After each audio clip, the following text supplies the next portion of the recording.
Los océanos. Quizás la última frontera inexplorada por el ser humano. Un inmenso paisaje submarino de valles y abismos gobernados por la oscuridad eterna. Por millones de años se ha convertido en el hábitat de criaturas de pesadilla nunca antes vistas por el ojo humano, y que han dado rienda suelta a la imaginación de los más famosos escritores, ilustradores y cineastas. Ha sido también un silencioso testigo de desapariciones y fenómenos que van más allá de la comprensión humana. El día de hoy zarparemos en un viaje a través de algunos de los enigmas más interesantes y desconocidos de alta mar. Así que, a izar las velas y tomar tu lugar dentro del barco del misterio.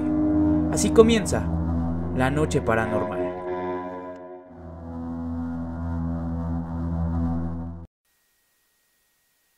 ¿Qué tal, amigos de Saber Sin Fin? Bienvenidos a otro programa más de La Noche Paranormal, en donde cada semana les contaremos una historia de terror, misterio, asesinos en serie o fenómenos inexplicables. El día de hoy me encuentro como siempre con mi compañero y amigo Armando Arellano. ¿Cómo estás, Armando? Hola, Ari, hola público, buenas tardes, muy contento nuevamente de estar aquí platicando de cosas misteriosas y bueno. Sí, regresando un poco a los temas de misterio después del susto de la semana pasada. Claro. Tenemos un tema bastante interesante. Quédense, acompáñennos y pues a darle. Claro, a darle. Y bueno, recuerden que el episodio de hoy es traído a ustedes por nuestros patrocinadores Zombie Gotcha and Airsoft, calle 40 Norte y 18 Oriente, zona alta de la plaza comercial El Campanario. Así como el Barrilito 2, local A19, también en plaza comercial El Campanario. Y aprovechando esta mención acerca de nuestros patrocinadores, queremos pues dar a ustedes un anuncio, un importante anuncio para el podcast, claro. Un paso adelante, donde esperamos verlos pues reunidos, ¿no? Se trata de una presentación, o de la primera presentación en vivo que tendremos, de hecho, en el centro comercial, más bien en la plaza comercial El Campanario, local A19, en la cervecería El Barrilito 2. Esto va a ser el día domingo 22 de marzo, ¿no? Claro. A las 19 horas, 7 horas México. Los esperamos, daremos una conferencia en vivo. Sí, realmente el podcast en vivo va a estar una conferencia, el podcast, y vamos a estar hablando de un tema súper interesante que se trata. Claro. ¿Quieres revelarlo? Que sea sorpresa. No, vamos a revelarlo de una vez. Es las poquianchis. Vamos a estar hablando sobre asesinos en serie, bueno, y vamos a tratar el tema de las poquianchis. Entonces se va a poner bastante interesante. Esperemos contar con su presencia, ¿no? Claro. Y va a ser transmitido en la página también, eso es importante, ¿no? Entonces exacto. Esperamos que pues estén ahí, estén presentes con nosotros. Y bueno, si quieren hacer sus reservaciones a través de WhatsApp, de la página, o de WhatsApp o de la página, ¿no? Sí, claro. Dudas, comentarios, a través de la página de La Noche Paranormal. Aclararemos sus dudas. Y esperemos contar que sean partícipes de este programa, que sin ustedes sí, no sería posible. Bueno, aprovechando también queremos mandar saludos a todas las personas que nos han escrito claro. Durante la semana, ¿no? A todos nuestros amigos que nos siguen les mando un fuerte abrazo, les mandamos un fuerte abrazo, un saludo. Y en especial le mandamos un saludo a Miri Reyes, gracias por seguirnos. Muchas gracias. De verdad, un abrazo. Antonio García, muchas gracias por sus comentarios, amigo. Muchas otras personas que nos han escrito y muchas gracias. Bastantes. Siempre tratamos de responder, ¿no? Sin ustedes el programa no sería posible. Nuevamente reiteramos eso. Sí, y gracias por este paso adelante, ¿no? Y bueno, ¿qué les parece si comenzamos con el programa del día de hoy? Se va a poner bastante interesante. Perfecto. Como lo comentamos en el video, vamos a estar tratando acerca de los misterios de alta mar. Un lugar que ya de por sí es un poco enigmático, ¿no? Bastante. Cada vez que nos encontramos pues de frente en el mar, no podemos evitar pensar en todo lo que esconde. La grandeza que tiene. La grandeza, la inmensidad que tiene, ¿no? Y vamos a comenzar con la primera historia de esta noche, ¿te parece? Claro. Vamos a darle. Vale, pues la historia es acerca del holandés errante. La leyenda cuenta que allá por el siglo XVII existió un capitán holandés de nombre Van der Decken, conocido por su particular talento y valentía. Su fascinación por el mar y su habilidad como capitán lo habían llevado a recorrer, con su inseparable navío, varias rutas comerciales en un muy buen tiempo. No obstante, esto no sería suficiente para Van der Decken, pues no le bastaba con ser reconocido como un buen marino. Él soñaba con ser el mejor, y sobre todo el más rápido. Así fue como decidió que nadie se interpondría en su camino. Una noche de luna llena, mientras la embarcación se encontraba en alta mar, decidió ofrecer su alma al diablo a cambio de que éste le otorgara poderes sobrenaturales a él y a su barco, para convertirse en el navío más rápido y preciso de todos los tiempos, capaz de realizar viajes en tiempos simplemente imposibles. Se dice que tras el pacto, el barco rompía las olas, partía los vientos y era capaz de atravesar las tormentas más furiosas del océano. Con cada viaje que el holandés realizaba, el capitán y la tripulación acumulaban más y más riquezas. A la par de ello, Van der Decken comenzó a tornar su personalidad a un lado frío, blasfemo y violento, pero eso sí, siempre justo. Eventualmente, y tras un meteórico éxito, Van der Decken, convertido ya en el capitán más famoso y temido de los mares, motivado por la avaricia, un buen día decidió emprender una de sus expediciones fugaces a las Indias Orientales, con el único objetivo de adquirir la mayor cantidad de artículos de bajo costo posibles y revenderlos en grandes sumas en su natal Holanda, sin saber que nunca más llegaría a tocar el puerto.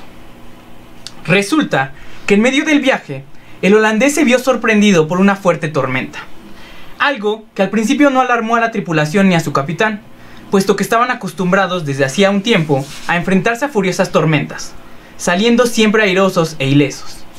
A pesar de ello, la situación fue empeorando conforme pasaban las horas, tanto que por primera vez el capitán ordenó a la tripulación cambiar el rumbo, y se dirigieron al cabo de Buena Esperanza, para atracar de emergencia en el lugar, pues inexplicablemente el barco había sufrido varios daños a causa de las olas, los rayos y la fuerte lluvia. Aquella noche Van der Decken realmente se encontraba preocupado, pero decidió retirarse a su camarote y tratar de conciliar el sueño. Durante algunas horas permaneció despierto tratando de encontrar alguna razón por la que el mar de un momento a otro se había tornado en su contra, pese a contar con la venia del demonio. Así fue que en un determinado momento de la madrugada, Van der Decken se levantó de la cama, tomó un crucifijo de plata que estaba sobre su mesa y decidió salir a la cubierta para enfrentar la tormenta. Subió hasta el lugar de mando y mientras con una mano se aferraba al timón y con la otra sostenía el crucifijo en lo alto, comenzó a proferir un sinfín de blasfemias en contra de Dios, a quien culpaba por todo lo que estaba aconteciendo. Mientras Dios parecía responder el reto del holandés, intensificando los rayos, los vientos y la lluvia que golpeaban al barco sin piedad, mientras se encontraba a la deriva en medio de la oscuridad. Finalmente, en medio de su locura, Van der Decken exclamó hacia el cielo que solo él era el dueño de su alma, que tenía el derecho de hacer lo que quisiera con ella y que ni Dios podía impedir el trato que hizo con el diablo para que éste lo convirtiera en el auténtico amo de los océanos. Finalmente, de forma repentina, la tormenta cesó y el barco pudo continuar su viaje, casi sin ningún problema, hasta las cercanías del Cabo de Buena Esperanza. Pero cuando se encontraba cerca de llegar, la costa comenzó a ser visible. Parecía inminente otra victoria de Van der Decken. Así que durante la última noche del viaje se dirigió a dormir temprano, pues seguramente por la mañana el barco atracaría sin mayor problema. Aquella noche, entre sueños, Van der Decken escuchó una voz que condenaba los actos del holandés y que lo sentenciaban a pasar el resto de su vida y de la eternidad navegando las aguas del océano en la más profunda soledad junto a su preciado barco, sin probabilidad de tocar la tierra nunca más. Entonces Van der Decken despertó la mañana siguiente y con horror pudo presenciar que la costa se encontraba a la misma distancia que la noche anterior. Y así pasó la tarde, la noche, y el barco nunca más fue capaz de aproximarse a un centímetro más a la tierra. Varios miembros de la tripulación, ante la desesperación, saltaron del barco e intentaron nadar, aunque todos ellos terminaron muriendo ahogados. Los tripulantes restantes murieron durante los próximos días de sed y de hambre, y Van der Decken yacía en la cubierta entre varios cadáveres, con la vista al cielo y comprendiendo finalmente que la maldición nunca tendría fin, y así nacería la leyenda del holandés errante, condenado a vagar por los mares el resto de la eternidad. Un infierno tan grande como el mismo océano. Así es, de hecho esta es una de las leyendas, ¿no?, que han perdurado a través de la historia sobre barcos fantasmas, ¿no? Es nuestra peculiar versión de la leyenda. Y bueno, ¿qué pasaría si les dijera que el holandés errante, sobre este barco, abundan inclusive avistamientos al día de hoy? Que ese es el misterio realmente. Sí. Una de estas visiones, y quizás la más famosa, proviene del rey Jorge V del Reino Unido, quien el 11 de julio de 1881 tendría un encuentro con la embarcación fantasma, la cual quedó registrada en sus memorias de la siguiente forma. 11 de julio. A las 4 de la mañana, el holandés errante cruzó nuestra proa. Una extraña luz roja, toda radiante como si fuese un buque fantasma. En medio de la luz, unos mástiles y velas de bergantín a 200 yardas de distancia por la mura de babor, donde también el oficial de guardia lo vio con claridad. Igual que el guardiamarina, también lo vio desde Alcázar, quien enseguida se dirigió al castillo de proa, pero al llegar no había ninguna señal, ni vestigio, ni material en el horizonte. La noche estaba clara y el mar en calma. 13 personas más lo vieron. ¿Mito o realidad? El holandés errante. Bueno, todo mito tiene un fundamento en base a una leyenda, y de igual manera la leyenda tiene un fundamento a base de una realidad. Claro. La distorsión del cómo se cuenta pues varía de generación en generación. Claro, ¿no? sí. Se van agregando, se van quitando. Sí, claro, cosas, se vuelve ¿no? un teléfono descompuesto. Uh-huh. Pero algo tiene de razón. Sí. Tiene un fundamento, un principio. Sí, claro, y además hay varios avistamientos, no solo el de Rey Jorge V, ¿no? Realmente, bueno. Fascinante esta historia. Hablamos de cosas paranormales, de fantasmas terrestres, ¿por qué no hablar de fantasmas en el océano? Exactamente. Que vuelva a lo mismo, o sea, se vuelve valga la redundancia, o quizás se vuelve un mar de cosas. Nunca mejor dicho. Un mar de enigmas. Exactamente. Sí, realmente la leyenda del holandés errante pues es una de las más conocidas y sobre todo es uno de los barcos fantasmas predilectos, ¿no? Claro, que se ha vuelto inclusive en películas, series de televisión, sí. Caricaturas, todo esto se ha tratado, ¿no? Pero realmente está en el imaginario popular. Como mencionamos, todo mito, toda leyenda tiene un fundamento. Así es. Tiene un punto histórico. Claro. Bueno, pues vamos a continuar. La leyenda del holandés errante solo es una de las muchas que existen respecto a barcos y tripulaciones espectrales. Toca el turno para hablar sobre el barco fantasma por excelencia, y estamos seguros de que muchos de ustedes que nos están viendo han escuchado sobre el Mari Celeste. Y si no, aquí tienen su historia. El Mari Celeste fue un bergantín de pasajeros construido en 1861 en Nueva Escocia, actual provincia marítima de Canadá. Su primer nombre sería Amazon y cambiaría a Mari Celeste tras su venta en 1869, que de hecho lo compró un empresario estadounidense. Pues bien, el bergantín de 31 metros de eslora y casi 300 toneladas de peso estuvo rodeado por un halo de maldición y misterio casi desde su construcción, pues se dice que costó varias muertes inexplicables de obreros y operarios. También había cobrado la vida de sus dos primeros capitanes, quienes murieron ahogados, uno de ellos inclusive durante el primer viaje del Amazon. No obstante, y como lo comentábamos, para 1869, tras su adquisición por las manos estadounidenses, que de hecho fue adquirido en $11,000, el barco fue utilizado casi exclusivamente para transportar todo tipo de cargamentos comerciales, es decir, se volvió un barco mercante. Así fue que el 5 de noviembre de 1872, el Mari Celeste, bajo el mando de su nuevo capitán, Benjamin S. Briggs, y una tripulación, entre los que se incluía a su esposa y su hija, se dispuso a realizar un viaje desde el puerto de Nueva York hasta Génova, con un cargamento de barriles de alcohol puro para uso industrial. Sin lugar a dudas, un cargamento de mucho valor para la época. Aquel día, mientras se perdía en el horizonte, sería la última vez que la tripulación y su capitán serían avistados. Nadie sabe a ciencia cierta qué fue lo que ocurrió en aquel viaje, durante los primeros días en alta mar. Sin embargo, casi un mes después de la partida del Mari Celeste de Nueva York, el barco fue avistado por otra embarcación, de nombre Dei Gratia, cerca de las Islas Azores, que son 9 islas portuguesas, ¿no? Sí. Resulta que el capitán del Dei Gratia era un amigo muy cercano de Briggs, el capitán del Mary, Así que tras avistar a lo lejos el barco al mando de su amigo, con alegría ordenó acercarse para saludarlo, pues esto era una costumbre en aquellas épocas, como gesto de apoyo entre el gremio de mercantes.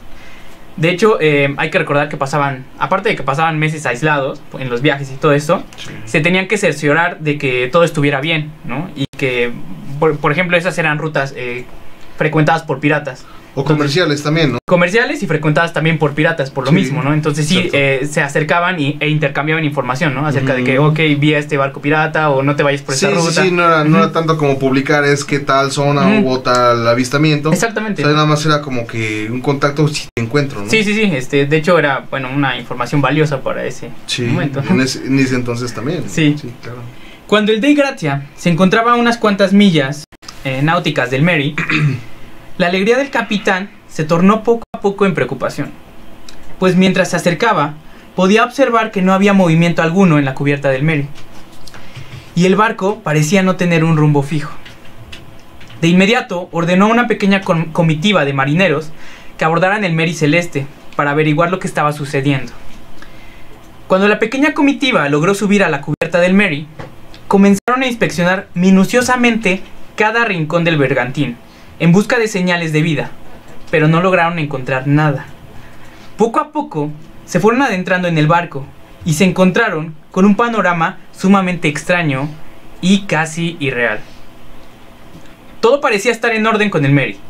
El valioso cargamento estaba completo, los botes salvavidas se encontraban amarrados, las camas de los tripulantes intactas, el camarote del capitán Briggs estaba ordenado y no había señales de alerta en su bitácora personal.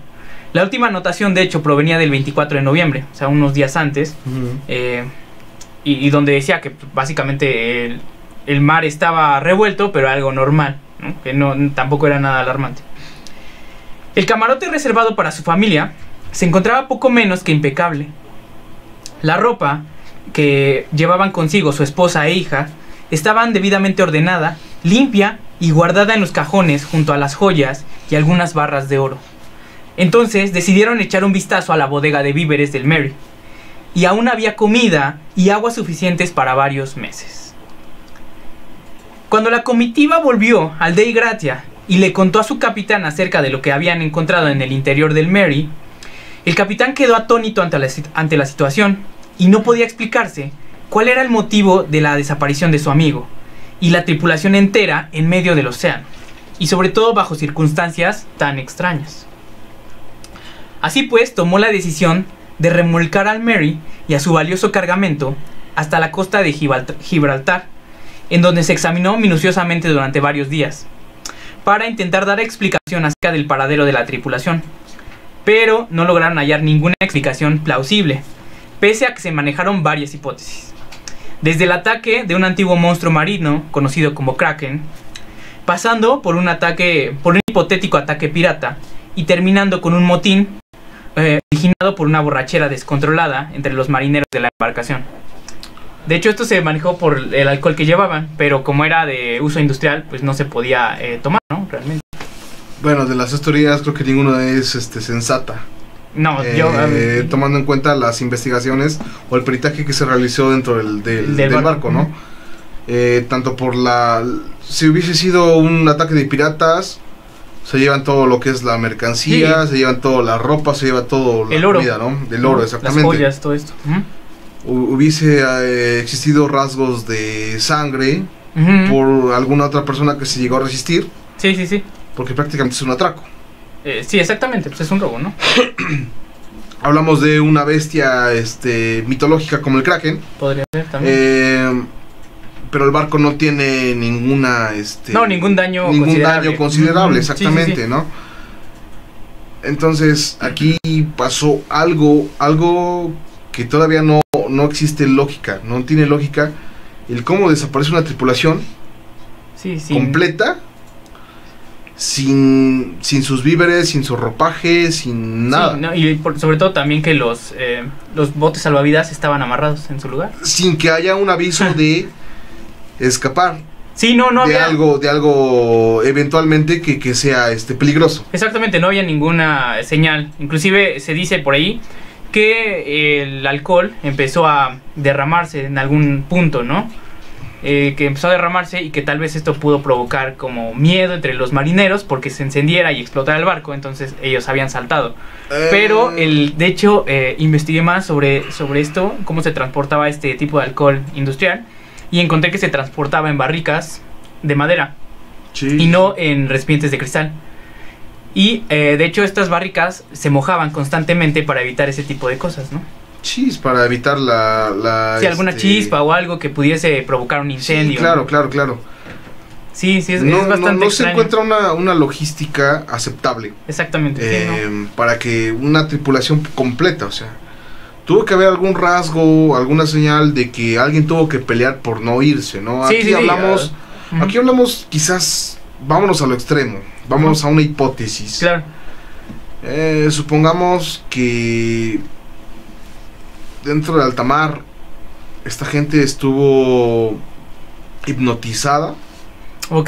Que no tuvo la opción de decidir sobrevivir o no sobrevivir, simplemente quedó atónito a un controlamiento mental, podría ser llamarlo también, de esa manera.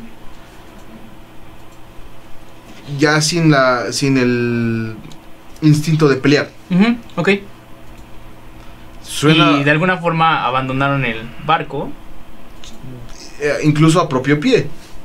Que se habían lanzado, ¿no? Sí, por la borda.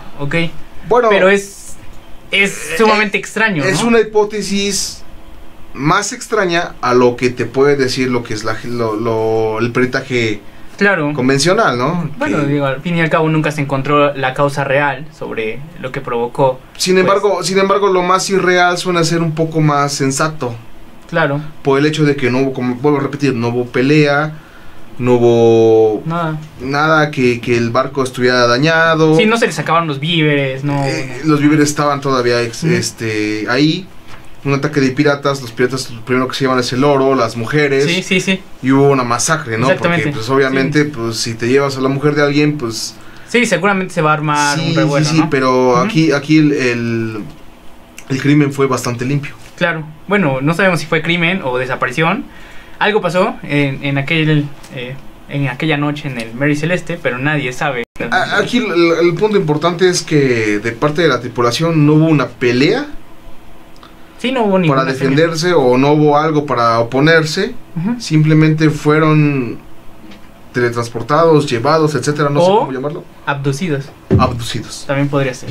De hecho, es el punto ¿no? en el que trato de llegar, suavizándolo un poco, ¿no? Podría ser, ¿no? Y más adelante vamos a hablar, de hecho, de esta posible teoría, ¿no? Sí, claro.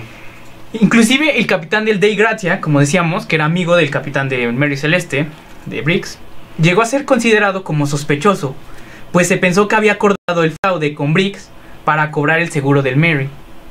Pero también queda ahí varias dudas, ¿no? ¿Por qué no robó el cargamento primero?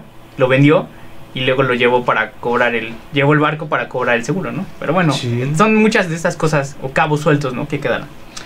Pero ninguna de estas hipótesis pudo ser comprobada. Y hasta el día de hoy, el paradero de la tripulación del Mary Celeste y el capitán Briggs continúa siendo uno de los grandes enigmas del alta mar. Así es. Que no es un caso particular, Ha existido varios casos en los cuales se encuentra el barco navegando a la deriva. Y incluso han encontrado la radio encendida. Claro, sí, es cierto. Y transmitiendo todavía, ¿no? Sí, y la tripulación no está. Ok. Hay un caso particular que ahorita me llego a acordar, pero no al 100%, en el cual lanzan un comunicado vía ¿cómo se llama esta tecnología antigua que sí, claro, ok. ¿Cómo se llama? No recuerdo el nombre. Sí, como una especie de telegrama, ¿no? Telegrama, algo así, algo por el estilo. Sí, de telegrama. Mandaron un telegrama diciendo, la tripulación está muriendo. Necesitamos auxilio. Ok. Y el capitán lo estaba mandando. Yo también estoy muriendo. Ok. Estamos muriendo todos. Claro. Y fue el último mensaje. Pero nunca se supo por qué. Okay. Y después encuentran el mismo barco que estaban tripulando. Era un barco mercantil. Claro. O sea, no transportaba pasajeros. encuentran el barco navegando a la deriva, sin rastros de la tripulación, sin cadáveres. Fue lo más extraño. Pero aquí entra algo importante, o sea, fue el mensaje, el último mensaje. La tripulación muere y cuando su último mensaje fue: estamos muriendo. Ok. Se incluye el capitán, estamos muriendo. ¿Ya? Como si hubiese aparecido, no sé, algún gas tóxico. Sí, ¿no? De pronto se hubieran envenenado o algo así, ¿no? Que también, de hecho, fue una de las teorías que se manejaron en el Mar Celeste, ¿no? Sí, también. Que la comida estuviese envenenada, pero... Pero aquí lo importante es que no encuentran los cadáveres. O sea, la tripulación dejó de estar. Sí, y realmente que se analizó también la comida y no se encontró. Sí. Bueno, no se analizó científicamente, ¿no? Sino que se consumió la comida y bueno, las personas se dieron cuenta que no tenía nada, ¿no? Bueno, si hubiese estado envenenada, los cadáveres estarían todavía ahí. Claro. Bueno, pues vamos a continuar. Como es bien conocido por todos los amantes del misterio y la ufología, a lo largo de la historia, muchos han sido los casos reportados sobre avistamientos de objetos voladores no identificados, mejor conocidos como ovnis. No obstante, es importante realizar una mención a su no menos interesante contraparte, los objetos submarinos no identificados, OSNIs por sus siglas. Se cree que estos últimos corresponden a una clase de naves submarinas híbridas, que son capaces de desplazarse a velocidades inexplicables, dentro y fuera de los océanos, y que según algunas teorías de investigadores del misterio, podrían pertenecer a civilizaciones altamente desarrolladas que desde tiempos ancestrales hallaron la forma de construir ciudades enteras bajo las profundidades del océano, y así desean permanecer sin la intervención del mundo superficial. Obviamente, los casos de avistamientos OSNIs no son tan abundantes como los fenómenos aéreos, pero por alguna extraña razón, cuando se llegan a presentar alguno de estos avistamientos OSNIs, suelen estar mejor documentados y a menudo corroborados por 2 o más testigos. Esto es normal porque generalmente las embarcaciones siempre llevan muchas personas, ¿no? Entonces, pues es algo normal. Y precisamente esta tarde hablaremos de uno de los primeros avistamientos de esas extrañas naves submarinas de origen desconocido. La importancia del siguiente testimonio radica en el personaje que aseguró ser testigo de lo imposible. Era la noche del 11 de octubre de 1492. Una ambiciosa expedición conformada por 3 carabelas al mando del almirante Cristóbal Colón había partido unos meses atrás del puerto de Palos en Huelva, España, aparentemente con rumbo a lo desconocido, aunque luego vamos a ver que esto no era tan cierto, ¿no? Se barajan varias hipótesis o teorías al respecto de que Cristóbal Colón tenía cierta información privilegiada, ¿no? Sí, que se maneja que buscaba un pasaje más corto para llegar a las Indias, ¿no? Pero se dice que tenía también algunos otros mapas de personas que ya habían estado, inclusive. Como Francisco de Orellana, incluso puede ser Alonso Sánchez de Huelva, por ejemplo, también. Sí, exactamente. Se dice el viajero desconocido, ¿no? Bueno. Sí.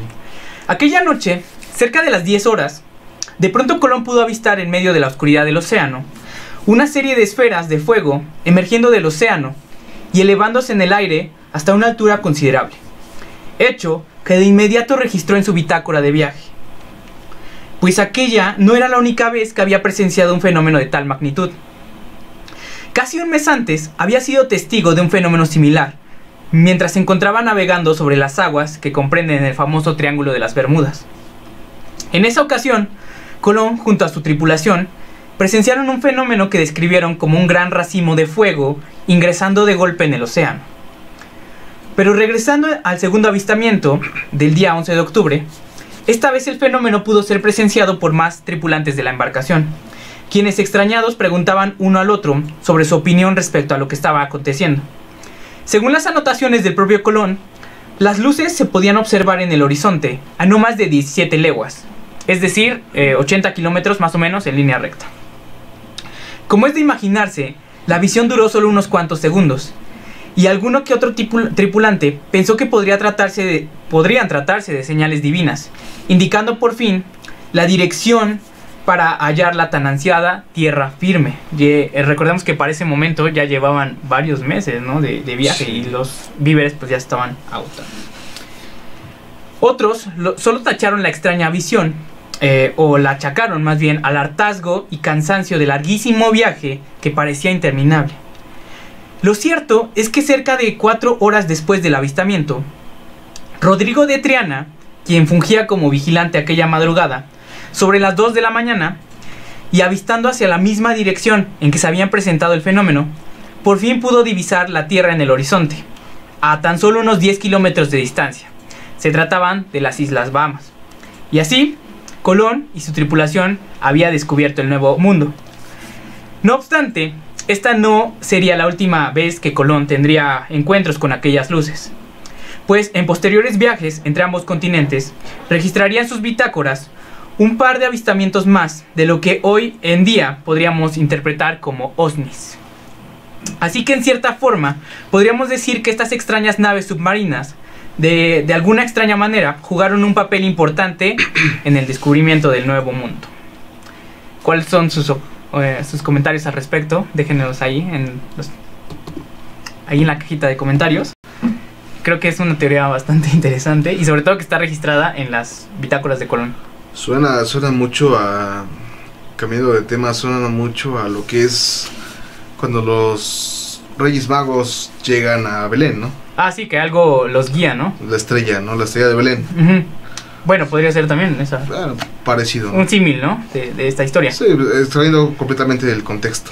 Claro, pero bueno, recordemos que se supone que estaban a la deriva y que de alguna forma, ¿de dónde provino esa orden de seguir ese rumbo, no? Sí, y no se puede manejar de una manera como surrealista en el punto en el que la gente, por estar dando tiempo en alta mar, crear ciertas visiones. Sí, es normal, ¿no? Pero no se puede catalogar de cierta manera, ya que es un fenómeno que hasta la fecha sigue siendo constante. Y que es colectivo, ¿no? O sea, es difícil que varias personas tuvieran la misma visión. La misma visión. Sí. O sea, te creo que si alguien ve un espejismo o que si alguien ve una sirena, pues quizás ahí distorsiona un poco la realidad. Claro, sí. Pero están hablando de que es una visión colectiva. ¿Qué tan probable es una visión colectiva? Todavía se sigue discutiendo. Y que sigue siendo todavía tema hasta nuestras fechas. Claro, ok.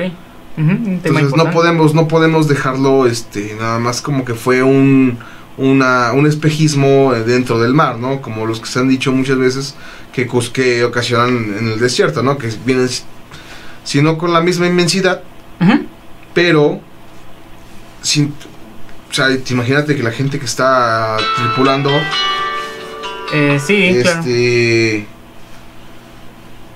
pues no ves dunas sobre ese oleaje, claro, entonces creas una especie de espejismo. Claro. Sin embargo, el espejismo, dependiendo de la persona, la expectativa que tiene al llegar es distinta.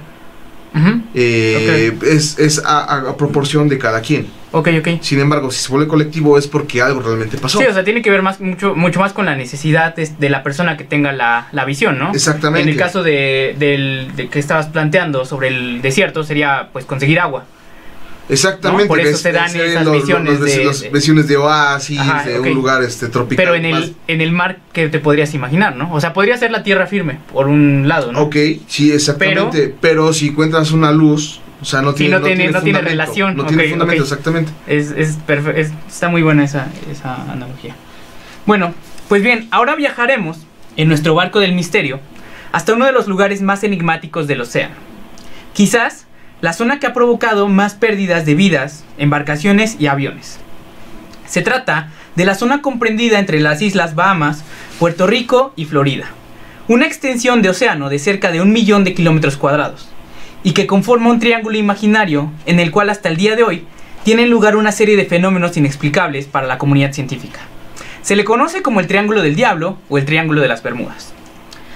Los relatos relacionados con fenómenos inexplicables en esta zona en específico datan de registros sumamente antiguos y no son tan abundantes y son tan abundantes que podríamos dedicar varios programas para hablar de ellos. No obstante, el día de hoy nos enfocaremos en un relato que aconteció hace apenas algunos años, demostrando así que el misterio en torno al Triángulo de las Bermudas sigue vigente.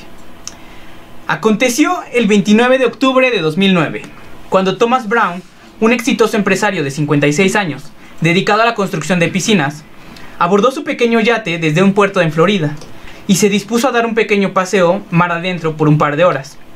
Tenía la intención de tomarse un tiempo a solas para reflexionar acerca de su trabajo y la familia, pues aquella noche tendría lugar un evento en el que recibiría un reconocimiento por su impecable labor al frente de la compañía.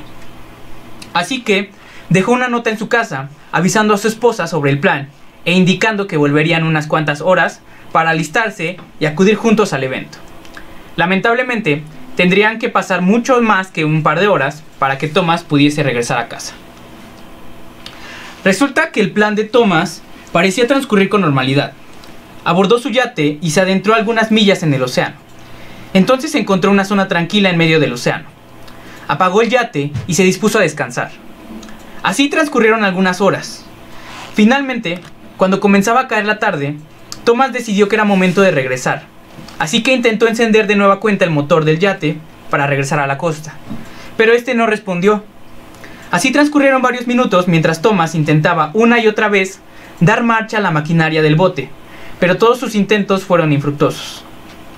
Ante la caída de la noche, Thomas decidió encender una bengala de emergencia, que son estas bengalas rojas brillantes, ¿no? Con la esperanza de que algún barco o incluso la policía costera acudiesen a su llamado, pero nada ocurrió. Entonces el empresario decidió retirarse a dormir en el dormitorio del yate. Realmente estaba confiado en que por la mañana todo el mundo estaría buscándolo y que sería rescatado sin mayor problema. Lo que realmente lamentaba era que no podía acudir al evento en donde pues lo iban a homenajear. Sí, por algo que se le salió de las manos. Claro. A la mañana siguiente, un fuerte golpe despertó a Thomas. Resulta que el yate de alguna forma había terminado encallado en las orillas de una gran isla caribeña. Sorprendido ante la situación y con una aguda sensación de extrañeza, Thomas descendió del yate y se dispuso a dar una caminata por todo el lugar. Pero apenas salió, pudo avistar la presencia de varias aeronaves abandonadas y restos de naufragios por toda la costa. Algunos parecían sumamente antiguos. Aunado a esto, la isla estaba repleta de un inusual musgo rojo. Thomas no podía entender cómo es que había llegado a ese lugar, pues él tenía vasta experiencia en la navegación y sabía muy bien que en los mapas no existía una isla cercana con tales características. Y que, bueno, el musgo rojo generalmente se presenta en lugares donde hay agua dulce. Exactamente, también, ¿no? Era muy inusual, característico, ¿no? De aguas dulces. Claro. Y aquí estamos hablando que estamos en alta mar. En alta mar, sí, no tendría ningún sentido que hubiese musgo rojo, ¿no? Exacto. Bueno, así pasaron los días, mientras Thomas esperaba que alguien pudiera rescatarlo. Lo cierto es que nada ocurría, así que el empresario hizo alarde de sus conocimientos de supervivencia e ideó ingeniosas formas para recolectar agua potable de la lluvia y de hecho de la condensación, ¿no? A través de las plantas. Sí. Y obtener comida proveniente de las raíces de las plantas que había en la isla. Pues pese a recorrer cada rincón del lugar, le fue imposible hallar alguna otra forma de vida ajena a él. No había peces, ni insectos, ni animales salvajes, a excepción de un extraño mono rojo al que avistaba de vez en cuando mientras revisaba los naufragios y las aeronaves que estaban estrelladas. Así los días transcurrieron uno tras otro, y Thomas hacía lo que podía para sobrevivir. Durante este tiempo, los avistamientos del extraño mono rojo se fueron haciendo más frecuentes, y Thomas, harto de comer plantas, pronto ideó varias formas para cazar al mono, quien hacía apariciones fugaces en varios sitios de la isla. Pese a los innumerables intentos de Thomas por atrapar al extraño animal, nunca pudo estar ni cerca de lograrlo, pues apenas divisaba al mono rojo, Thomas se trasladaba de inmediato al lugar, pero cuando llegaba, este desaparecía sin dejar rastro. Aquí algo curioso es que Thomas siempre vio nada más un mono. Y como lo mencionas, ¿no? O sea, trataba de acercarse a él de alguna manera, incluso sin salir de su barco, de su barca, de su yate, lo buscaba y minuciosamente aparecía ya en un extremo de la isla. Sí, exactamente, sí. Sí, eran distancias muy largas para recorrer en poco tiempo. Claro, podría ser que incluso estaba disvariando, ¿no? Podría ser, a través por el sol, la sal y todo y la mala alimentación, o la falta de agua también, ¿no? pero él afirma que lo vio realmente. Sí, exactamente. O sea, puede decirse que estaba desvariando, o por el hecho de que en el lugar donde estaba, alguna especie de un ser desconocido. Yo me voy más por el tema de que estaba desvariando. Ok, podría ser también, esa es una teoría plausible, ¿no? Bueno, lo que decíamos, cuando el mono se aparecía en el yate, inclusive se llegó a aparecer adentro del yate, sí, cuando Thomas estaba en la isla, entonces se trasladaba al punto a donde estaba el yate y no apartaba la vista del lugar, precisamente para ver cómo huía, ¿no? el mono. Sí, sí. Pero cuando llegaba al yate, pues ya se había esfumado. Harto de su precaria situación y tras completar un año entero en la isla, Thomas comenzó a pensar que en realidad se encontraba muerto y que esa isla era una especie de infierno. Así que decidió que no tenía nada que perder. Comenzó a recolectar algunas partes de los naufragios cercanos y elaboró unas improvisadas velas y unos remos para usarlos en el yate. Y de esta forma enfrentarse al océano y salir de la isla, pues había decidido que si iba a morir, al menos lo haría luchando. Increíblemente, el plan funcionó mejor de lo que imaginaba, y Thomas, a bordo del yate, tras vencer algunas dificultades por supuesto, pronto se encontró nuevamente en alta mar, pero ahora estaba solo en medio de la oscuridad y a merced del océano. Aquella noche, Thomas se fue a dormir dentro del yate con la incertidumbre de lo que pasaría por la madrugada. Finalmente, a la mañana siguiente, escuchó un par de golpes fuertes que llamaban a la puerta del yate. Thomas se levantó y con temor abrió la puerta del camarote. Ante sus ojos aparecieron un par de trabajadores de un buque pesquero, que se había topado con el yate a la deriva. Gracias a estos, Thomas pudo ser rescatado y fue llevado con urgencia a un hospital de Florida. Inmediatamente, las autoridades contactaron a la esposa de Thomas, quien había sido reportado tiempo atrás como desaparecido. Que de hecho la esposa ya lo daba por muerto, ¿no? Sí. Y vamos a decir más tarde por qué. Sí. Cuando la esposa llegó al hospital, no podía creer que Thomas se encontrara vivo, después de tanto tiempo. Y pese a su estado casi decrépito, maloliente y desdentado, ambos se fundieron en un abrazo que duró varios minutos. Tras esto, Thomas tranquilamente se sentó a un lado de la cama del hospital y se dispuso a contar a su esposa y a las autoridades presentes todo lo que había acontecido durante el año que había pasado en aquella infernal isla. Les contó acerca del musgo rojo, los barcos abandonados, los aviones estrellados y acerca de ese extraño mono rojo que aparecía y desaparecía de forma repentina. Cuando finalmente terminó de contar su extraña historia, solicitó a los presentes que le dijeran en qué día se encontraba. Entonces su esposa lo miró a los ojos y le dijo que ese día era el 25 de agosto de 2016 y que no había estado extraviado durante un año, sino que habían transcurrido 7. Y esa fue la historia de Thomas Brown y esa isla misteriosa en algún punto del Triángulo de las Bermudas.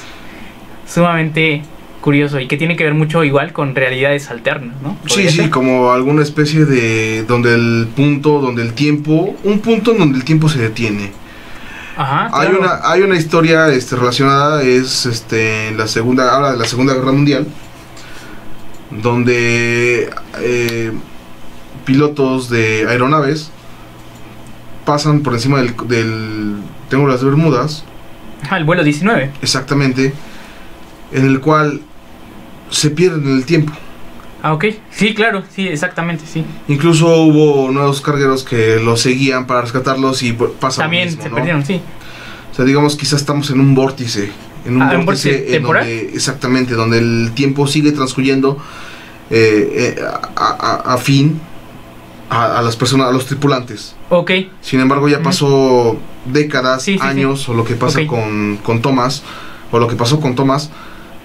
Claro. Lo que él vivió en un año, en nuestra realidad fueron 7. Sí, tiene que ver un poco con la teoría de Einstein, ¿no? Del espacio-tiempo. La relatividad. Sí, el tiempo depende realmente pues de quien lo está viviendo, ¿no? Sí, exactamente. No podríamos decir que en un lugar donde no pasa nada esté transcurriendo tiempo. Ahora, digamos, es un marino experto, conoce de alta mar. Claro, sí, no es ningún improvisado. Sí, exactamente. Y está preparado para ciertas circunstancias, ¿no? Claro.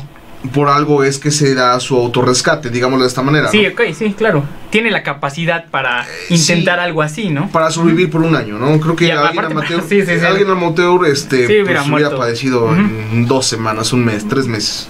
Tal vez menos, ¿no? Yo le doy algunos días. De alguna manera sobrevive en una isla que no conoce, poco convencional. Hablamos de musgo rojo en alta mar, que él como lo menciona, o como lo mencionan los científicos, existe siempre y cuando haya agua dulce. Si haya presencia de agua dulce. Él no encuentra el agua dulce y tiene que improvisar para beber. Sí, exactamente. O sea, la condensación. Sí, exactamente. De las hojas, incluso el agua salada la convierte en dulce. Sí, potable. Por medio de un proceso, ¿no? Sí, claro. Que varios programas de supervivencia nos han enseñado. Sí. De hecho, estaría interesante que nos mandaran aquí sus teorías, las estamos leyendo, acerca de qué es lo que sucede. Y sobre todo con la aparición y desaparición del mono rojo. Sí. Que esto también podría ser una especie de... o nos podría hablar de una especie de vórtices temporales en donde aparecía el mono y luego desaparecía, o una especie de realidades alternas, ¿no? Fíjate que no había pensado ese punto. Podría ser. Pero sí tiene mucho sentido. Sí, tiene mucho sentido. Esa intermitencia que había. Estás dentro de un punto entre la realidad, entre tu realidad y otra realidad. Sí. Entonces llega un punto en el que exactamente donde se llega a transportar el espacio y el tiempo varía, ¿no? Sí, claro. Se encuentran varias frecuencias, digamos, que tienen que ver también mucho con la teoría de cuerdas. Sí, exactamente. Estás en el punto exacto en donde aquí es donde tú conoces y aquí donde tú desconoces. Exactamente, sí, ¿no? Y se mezclan. Y esta persona, Thomas Brown, está pisando su pie izquierdo está en la realidad que conoce y su pie derecho está en otra, ¿no? Entonces por eso es que existe esa variación disyuntiva, ¿no? Sí, claro, ok. Puede sonar, es ¿no? importante, es una teoría que podría ser también, podría hablarnos de este tipo de lugares que existen en todos lados, que vamos a hablar en la siguiente semana. Claro, que vamos a retomarlo la siguiente semana. Bien interesante. Acerca de, por ejemplo, la zona de silencio y de estos puntos raros, ¿no? Vórtices energéticos, ¿no? O sea, vórtices del tiempo, digámoslo, pero estos sí son muy extraños. Bueno, nuestra siguiente historia y última es un agregado de último momento que realizamos al guión de este programa, gracias a la participación de nuestro oyente Antonio García, quien nos puso sobre la pista de esta extraordinaria historia. Y que te agradecemos si nos mandas tus datos a través de inbox para darte el guión de este episodio como regalo. Y gracias por tu aporte. Y es extraordinario realmente esta historia, ¿no? Resulta que en el año de 1995, el reconocido explorador, cineasta, fotógrafo e inventor francés, Jacques Cousteau, quien por cierto es considerado por muchos hombres como el Tony Stark de su época, porque inventó varios artilugios de buceo y todo esto, se encontraba realizando una expedición dentro de una fosa marina en las costas de la República de Djibouti, en el Cuerno de África, cerca de Somalia y Etiopía. La intención era atraer a los tiburones de esa región del océano para realizar algunas filmaciones en su hábitat natural. Para ello, Cousteau había diseñado una jaula metálica hecha en su totalidad de hierro, en la cual se colocaban adentro varios kilos de carne de camello, con sangre. Posteriormente, la jaula era ingresada lentamente con una grúa a las aguas, para que el olor de la carne fungiera como señuelo y así atraer a los tiburones. Que es un método que se sigue utilizando, ¿no? Sí, para alimentarlo en las grandes peceras, todo eso. O para estudiarlos. Exactamente. Igual las jaulas, con personas dentro, científicos dentro, para verlos físicamente y estar a centímetros de los tiburones. Examinarlos, ¿no? Y a veces ponerles cámaras y todo eso para ver dónde van. Sí. Bueno, el procedimiento de rutina se llevó a cabo y aquel día la jaula fue introducida en las profundidades de la fosa marina. Mientras que en la superficie Cousteau y su equipo esperaban a que los tiburones comenzaran a aglutinarse en el lugar. Lo cierto es que tras unos minutos, la cadena que sostenía la jaula a la grúa del barco de pronto comenzó a moverse bruscamente, hecho que en un principio no alertó a Cousteau, pues era algo normal que los tiburones tratasen de liberar la carne que se encontraba dentro. Hasta este punto todo transcurría normal. Sin embargo, unas horas después, la jaula fue extraída lentamente del agua, y para la sorpresa de Cousteau, y todo su equipo, la indestructible jaula de hierro puro había sido devastada casi en su totalidad, y la carne en ella había sido liberada. Hecho que era poco menos que imposible, pues no se tenía registro de un animal tan grande y fuerte que pudiese lograr tal hazaña. Entonces Cousteau, sumamente extrañado por lo acontecido aquel día, se enfocó a estudiar las posibles causas que habían originado aquel sorprendente suceso. Y tras varios días llegó a la conclusión de que forzosamente el autor de esa destrucción debía ser un tiburón blanco, muy grande y pesado, algo nunca visto o fotografiado por la humanidad. Después se detuvo a pensar que quizás sí existía un animal conocido por la ciencia que pudiese lograr tal proeza, lo cual explicaría todo el fenómeno. Solo que había un pequeño problema. Ese animal llevaba extinto varios millones de años. Se trataba del megalodón, una especie extinta de tiburones gigantes y monstruosos, que llegaban a alcanzar una longitud de 18 metros con cientos de dientes de 20 centímetros de largo. Son gigantes, ¿no? Bueno, eran gigantes, ¿no? Podríamos decir que son todavía. Pese a lo inverosímil de la teoría, Cousteau se dio cuenta de que esa era la explicación más plausible para lo que había acontecido. Así que decidió quedarse algunos días más en el lugar para investigar si algún habitante de las costas había escuchado o avistado algo sobre un tiburón gigante. Y se encontró con una historia extraordinaria. Resulta que los habitantes del lugar conocían perfectamente la existencia de un monstruo gigante en las profundidades de esa fosa marina. Inclusive pensaban que se trataba de una clase de mantarraya colosal, a lo cual curiosamente cada cierto tiempo le ofrecían un ritual que consistía en colocar un camello vivo en una jaula parecida a la de Cousteau, pero hecha de bambú, y que sumergían durante unas horas. Al cabo de este tiempo, la jaula de bambú era extraída totalmente destrozada, y sin rastros del animal, por supuesto. De hecho, se parece a la historia de Dagon de Lovecraft. Sí, o incluso hasta la de King Kong, ¿no? Parecía de Cthulhu también, ¿no? También. Obviamente, tras enterarse de esto, Cousteau quedó atónito ante las narraciones de los lugareños, pues en el fondo no hacían más que reforzar su teoría sobre un imposible megalodón, que de alguna forma había sobrevivido y se encontraba habitando en las profundidades de esa fosa marina. Entonces se dice que Cousteau pidió a los lugareños ser partícipe del próximo ritual para videograbar a la criatura. Y según el periodista Stefan Swing, quien fue el difusor de esa historia, Cousteau logró obtener algunas imágenes de la bestia, las cuales por alguna razón, hasta el día de hoy desconocidas, se negó a revelar al mundo, llevándose aquel secreto a la tumba, pues Cousteau falleció el 25 de junio de 1997. Y desde entonces surgió el misterio de la hoy conocida como bestia de Djibouti, que es sumamente extraordinario. Esta leyenda es increíble. Recordemos que... Bueno, no es una leyenda, de hecho, bueno, sí tiene fundamento por su tribu, ¿no? Aledaña. Recordemos, el planeta, las 3/4 partes del círculo conocemos como planeta Tierra, es océano. Claro. Hasta nuestro punto 2020, la ciencia no descubre todavía lo que existe dentro de lo terrenal. Claro. Sí, no, que es, obviamente. Que es una cuarta parte de lo que hay en la Tierra, ¿no? Sí, exactamente. Seguimos descubriendo lugares terrestres, digamos. Sí, y bueno, sí, el océano sí, es lo terrenal todavía no lo asimilan, no lo comprenden al 100%. Lo submarino sigue siendo un abismo. Sí. Interminable. Sí, un enigma, un misterio total, ¿no? Podemos hablar terrenalmente de las criaturas que han sobrevivido a lo largo de los años, de los siglos. De alguna manera se da explicación, como las tortugas, por ejemplo. Ah, ok, claro, sí. Los cocodrilos que han evolucionado de cierta forma y que siguen que siguen dentro de un círculo desde lo prehistórico hasta la actualidad, okay. Siendo terrenal. Claro, ok.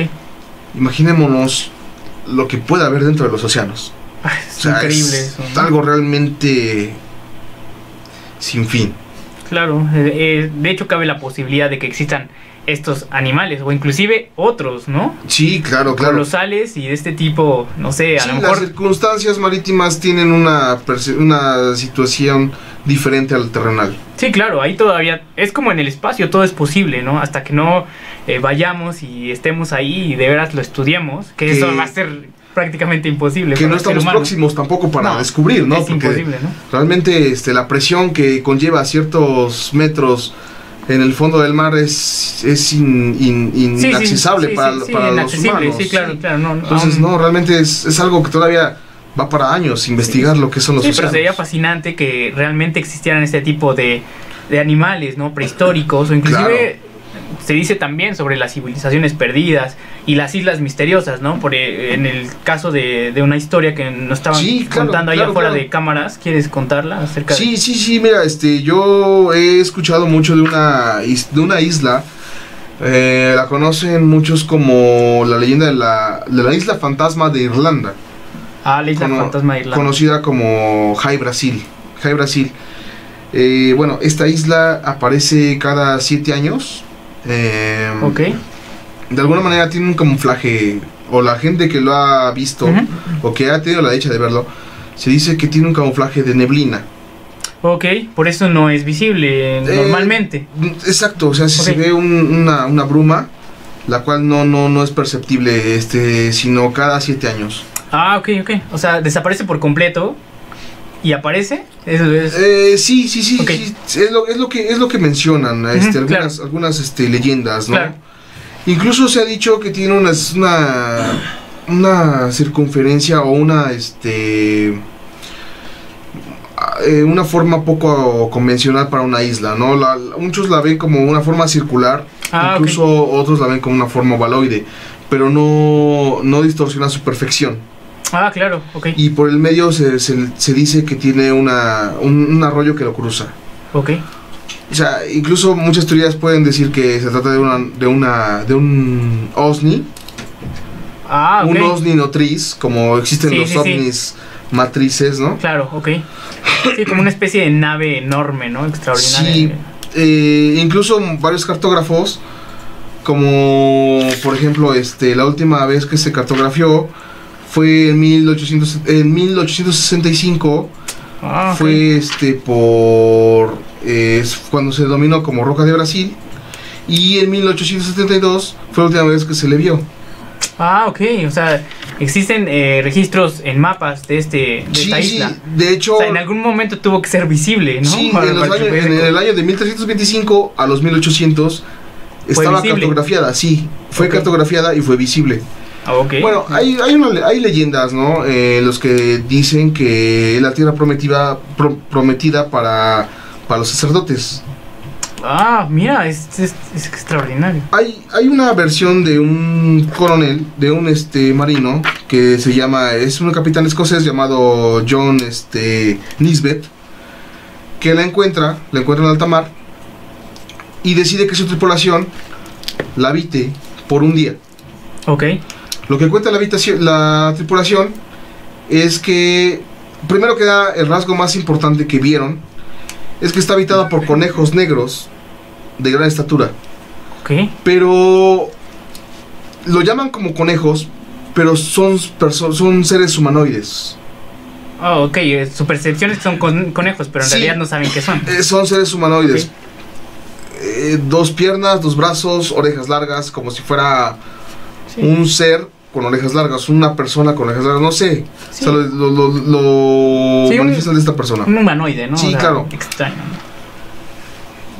Con el paso del tiempo se encuentran con una especie de hechicero, que es quien les ofrece riquezas, entre oros, materiales preciosos, minerales hermosos, y los lleva a vivir dentro de su castillo, que él dice que él construye a base de piedra, y que solamente es la única persona que vive dentro de esa isla.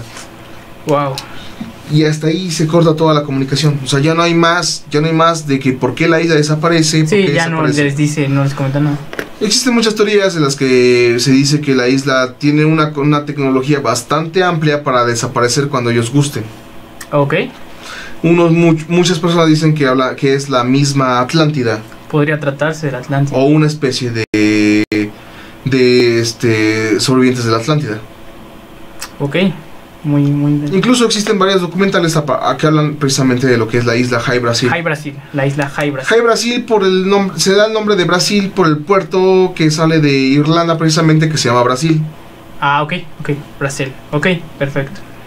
Digo, es bastante interesante esa leyenda. Una anécdota pequeña, pero el tema es bastante extenso, que todavía no se encuentra una explicación. De hecho, la última vez fue en el 1872, fue la última vez que fue visible. La persona que afirmó estar de pie en ella por 3 veces. La última vez lleva a su familia, y su familia es testigo de cómo aparece y cómo desaparece a simple vista. Pero no dan más detalles. Extraordinaria la historia de High Brasil.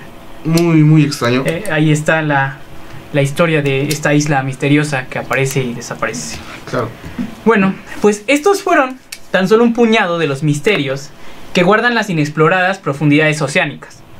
Los relatos de hoy sin duda nos hacen pensar que tal vez en el fondo grandes escritores como Lovecraft, Julio Verne o el mismo Stephen King no estaban tan equivocados cuando nos hablaron sobre esas criaturas inimaginables que a día de hoy, en este preciso momento, habitan en los rincones inexplorados del mar y el universo. ¿Algo más que quieras agregar? Vuelvo a lo mismo, el océano es inmenso. O sea, 3/4 partes del planeta es océano. Sí, nunca vamos Tenemos que adentrarnos por años, por miles de años, me atrevo a decir. Sí, claro. Para tratar de llevar o de concientizar lo que existe dentro de esos mares. Sí, de hecho sería tan difícil construir una máquina para viajar a las profundidades como crear una que pudiera viajar a la velocidad de la luz. Con la tecnología que tenemos actualmente sería imposible. Pues bueno, les agradecemos el día de hoy su presencia. Los esperamos el día 22 de marzo, domingo a las 7. Recuerden, ahí va a estar la convocatoria en las redes sociales. En Facebook, @lanochepodcast. También si gustan hacer reservaciones y todo eso, está el número en la convocatoria.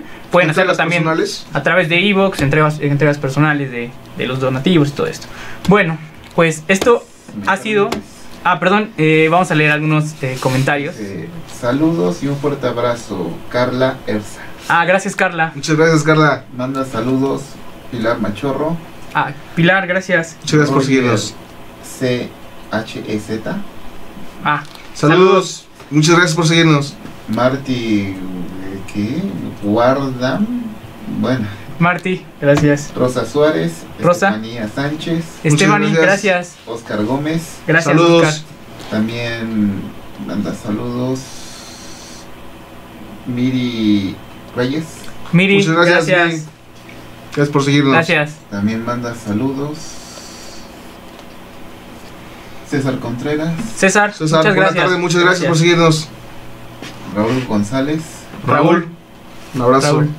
Edgar McFly.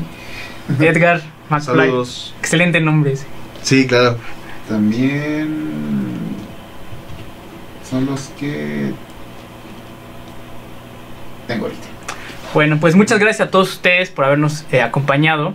Espero que les haya gustado esto sobre los misterios del océano. Está muy interesante el tema. Y bueno, los esperamos en la siguiente semana para otro tema de estos escabrosos, misteriosos y enigmáticos que solemos traer ante ustedes. ¿Algo más? Bueno, nada, me quedo con eso. Pues esto ha sido La Noche Paranormal. Muchas gracias y hasta la próxima. Gracias.